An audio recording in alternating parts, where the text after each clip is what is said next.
السلام علیکم ورحمۃ اللہ وبرکاتہ حامدا و مصلیا اما بعد۔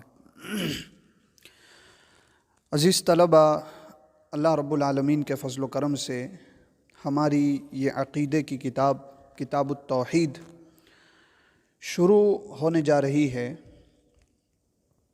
اس کتاب کو پڑھنے سے پہلے ہم مؤلف رحمہ اللہ کے مختصر سے حالات معلوم کر لیتے ہیں۔ اس کتاب کے مؤلف کتاب التوحید کے محمد بن عبد الوہاب ہیں۔ اس کتاب کے مؤلف کا نام ہے محمد بن عبد الوہاب رحمہ اللہ۔ ان کی پیدائش ہوتی ہے سعودی عرب کے ریاض شہر میں سن 1115 ہجری میں، اور ان کا گھرانہ علم و فضل کا گھرانہ تھا۔ ان کے والد محترم بہت بڑے وقت کے عالم دین گزرے ہیں، اور والد محترم نے ہی ان کی بہترین تربیت کی، اور والد محترم سے ہی تفسیر، حدیث اور فقہ کی کتب پڑھی۔ محمد بن عبد الوہاب رحمہ اللہ کو بچپن ہی سے سلف کی کتابوں کے مطالعے کا بے حد شوق تھا۔ آپ نے علم کی خاطر سفر بھی کیا۔ آپ سفر حج کے لیے نکلے۔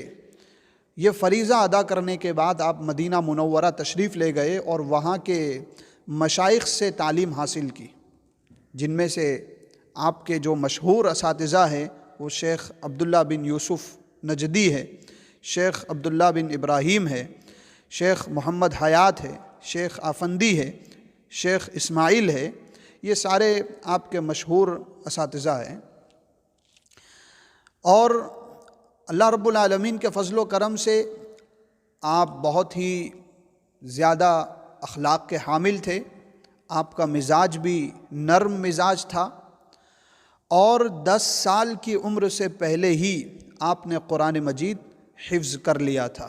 یہ آپ کے ذہانت پر بہت ہی بہترین دلیل ہے کہ آپ نے بچپن میں ہی، یعنی عمر سنی سے ہی قرآن مجید حفظ کر لیا تھا۔ ایسے ہی آپ نے دعوت و تبلیغ کے بھی بہت ہی بہترین کارنامے انجام دیے۔ ادع الی سبیل ربک بالحکمہ والموعظۃ الحسنہ وجادلہم باللتی ہی احسن۔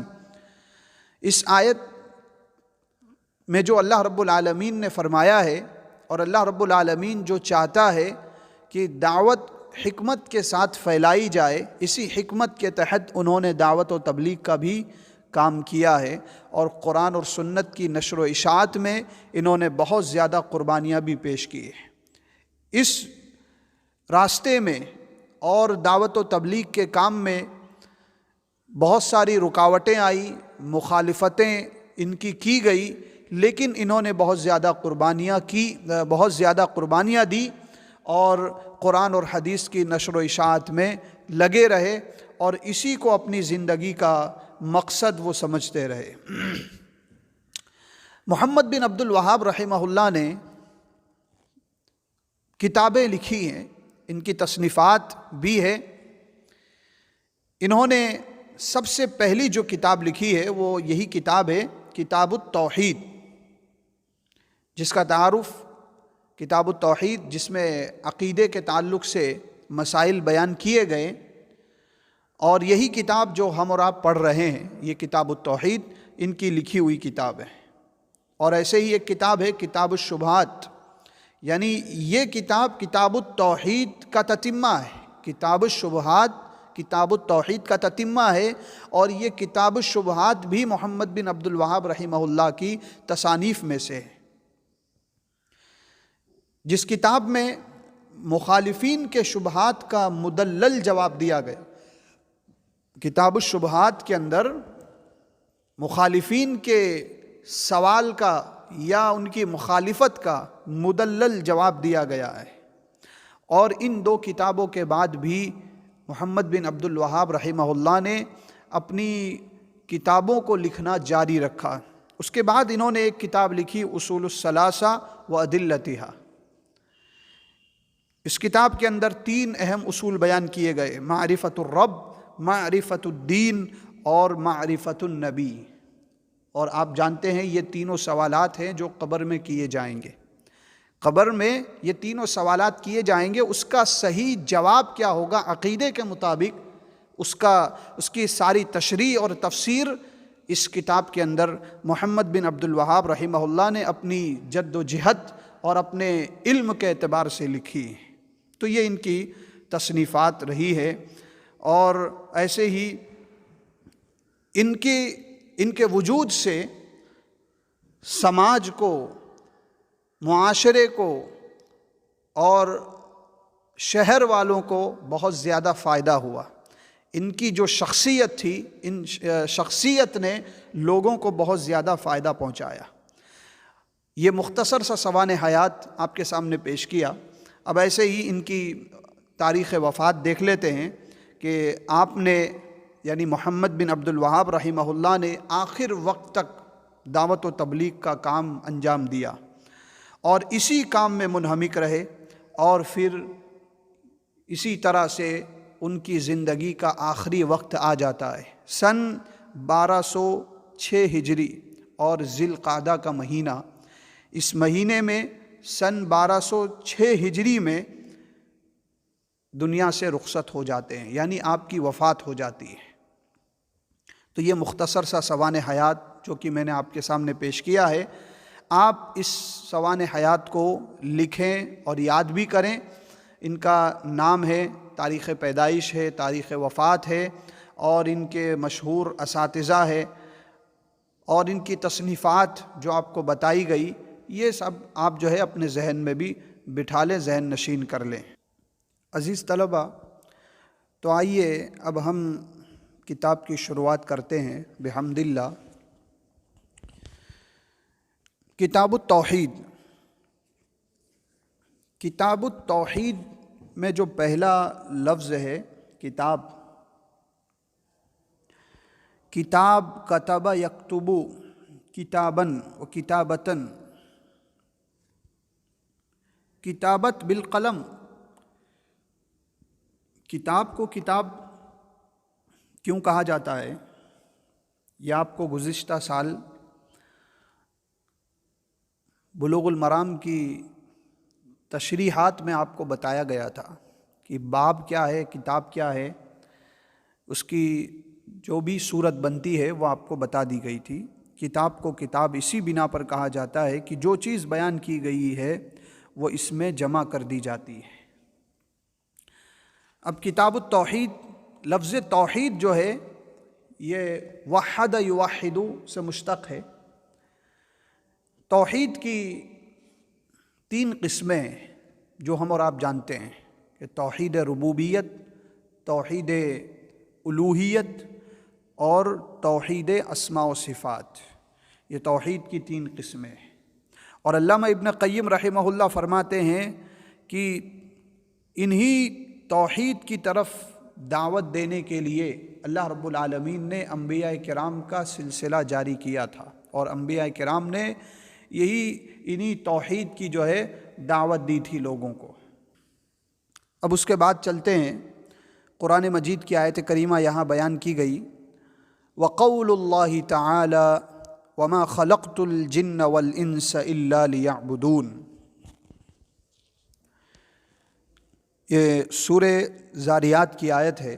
اللہ رب العالمین نے اس میں انسان کی زندگی کا مقصد بتایا ہے۔ اللہ رب العالمین نے فرمایا کہ میں نے جن اور انس کو، یعنی جنات اور انسانوں کو صرف اس لیے پیدا کیا تاکہ وہ میری عبادت کریں۔ اور عبادت کسے کہا جاتا ہے؟ آپ دیکھیں، عبادت، اللہ رب العالمین نے انسان کو جو پیدا کیا وہ صرف اور صرف عبادت کے لیے پیدا کیا ہے۔ تو علامہ امام ابن تیمیہ رحمہ اللہ فرماتے ہیں کہ اللہ رب العالمین نے اپنے پیغمبروں کو جو حکم دیا ہے اس کے مطابق اللہ کی اطاعت کرنے کو عبادت سے تعبیر کیا جاتا ہے۔ اور شیخ الاسلام امام ابن تیمیہ رحمہ اللہ عبادت کی وضاحت کے سلسلے میں یہ بھی فرماتے ہیں کہ العبادت اسم جامع لکل ما یحبہ اللہ ویرضاہ من الاقوال والاعمال الظاہرۃ والباطنہ۔ عبادت ایک ایسا جامع اسم ہے جس سے وہ تمام ظاہری اور باطنی اقوال اور اعمال مراد ہے جو اللہ کے نزدیک پسندیدہ ہے اور جن پر وہ راضی ہو جاتا ہے، یہ ہے عبادت۔ اور آپ کو میں ایک اور نقطے کی بات بتا دوں کہ عبادت 15 قاعدوں پر اس کا دار و مدار ہے، یعنی عبادت کا دار و مدار 15 قاعدوں پر ہے۔ اب وہ 15 قاعدے کیا ہے آپ نوٹ کر لیں۔ وہ 15 قاعدے ہیں عبادت قلب، زبان اور جوارح، یہ 3 ہیں۔ اب انہی تینوں پر 5 چیزوں کو تقسیم کر دینا ہے۔ وہ کیا ہے؟ واجب، مستحب، حرام، مکروہ، اور 5ویں چیز ہے مباح۔ یعنی ان 5 کو ان تینوں پر تقسیم کرنا ہے، عبادت قلب ہو یا زبان ہو اور جوارح ہو۔ تو اس طرح سے یہ 15 قاعدے بنتے ہیں۔ تو 15 قاعدوں پر عبادتوں کا دار و مدار ہے، عبادت کا دار و مدار اسی پر۔ اور انسان کو جب اللہ رب العالمین نے دنیا میں پیدا کیا ہے تو عبادت اس کو کرنی ہی پڑے گی، اس کا یہی مقصد بتایا ہے، الا لیعبدون، عبادت ہی مقصد ہے۔ ورنہ قرآن مجید کی آیت کریمہ ہے ایحسب الانسان ان یترک سدی، کیا انسان نے یہ سمجھ لیا ہے کہ اسے ایسے ہی بیکار چھوڑ دیا جائے گا؟ افحسبتم انما خلقناکم عبثا، کیا تم لوگوں نے یہ سوچ لیا ہے کہ تمہیں ایسے ہی یوں ہی پیدا کر دیا گیا، بیکار بے فائدہ، تمہارا کوئی مقصد نہیں؟ نہیں، اللہ رب العالمین نے ایک مقصد کے تحت ہمیں پیدا کیا ہے، اور وہ مقصد اسی آیت کریمہ میں بتایا ہے وَمَا خَلَقْتُ الْجِنَّ وَالْإِنسَ إِلَّا لِيَعْبُدُونَ، کہ میں نے انسان کو بھی اس لیے پیدا کیا اور جنات کو بھی اس لیے پیدا کیا کہ وہ میری عبادت کریں۔ عزیز طلبہ، یہ ہم جو ابھی پڑھائی کر رہے ہیں، جیسا کہ میڈیا کا دور ہے اور ہم انٹرنیٹ کے ذریعے پڑھائی کر رہے ہیں، جس میں وقت آپ کے لیے بھی نکالنا تھوڑا سا مشکل ہوتا ہے، ہمارے لیے بھی نکالنا مشکل ہوتا ہے، تو مختصر طور پر ہم پڑھائی کریں گے۔